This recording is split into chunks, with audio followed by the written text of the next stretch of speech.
पुण्याच्या जुन्नर तालुक्यातील नारायणगाव, आळेफाटा तसंच पिंपरी, पेंढार, पिंपळगाव, जोगा या परिसराला वादळी वाऱ्यासह अवकाळी पावसानं अक्षरशः झोडपलाय।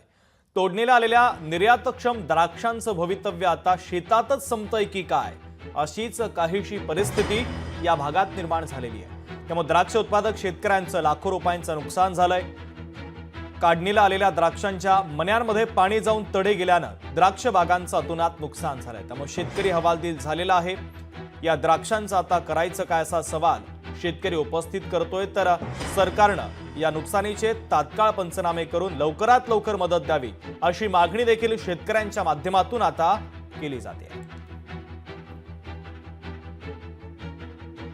या काळ्या द्राक्षाला एक्सपोर्टचे रेट 130-140 रुपयापर्यंत होते, टिकून रेट होते यंदा।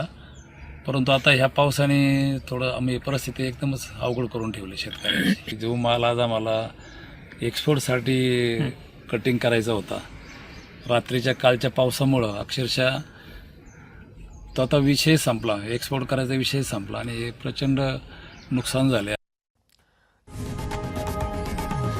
लोकशाही मराठी ऐका, पहा, जागरूक रहा।